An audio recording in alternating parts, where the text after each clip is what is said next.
The boy was sitting on the ground playing. A venomous snake was slowly approaching him, and the boy's mother was outside chatting. Only this man saw everything happening. Just as the snake was about to strike, the man grabbed the pistol next to him. The gunshot made everyone run into the house. Seeing the man pointing the gun toward the kid, the woman pointed her gun at him too. They thought the man had hurt the kid, but he didn't explain anything. He just put down the gun and walked away. It wasn't until the farm woman picked up the dead snake that they realized they had blamed the man wrongly.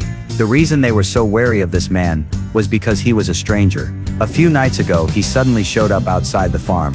The woman asked who he was and what he was doing here, but the man didn't answer. So the woman shot him on the spot. The man dropped to the ground immediately. But when the woman walked over, she found out the man was already seriously injured. Luckily her mother-in-law was skilled in medicine. That's what saved the man's life.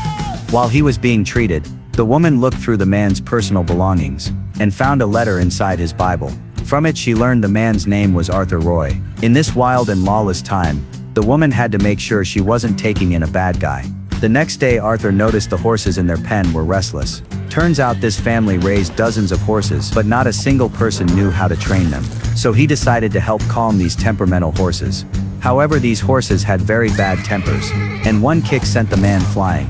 He figured maybe it was because these horses were kept together, and if one got tamed it would lose face in front of the herd. So the man opened the gate and spread them out. This time the horses weren't so resistant.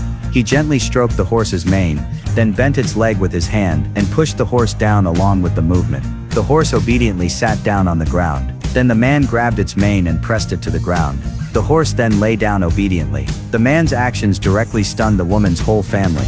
Then the man repeated the process and got all the horses to lie down and rest. To show their gratitude, the woman invited the man to join them for dinner. But what they didn't know was this kind stranger they took in would bring them and the nearby town a whole lot of trouble.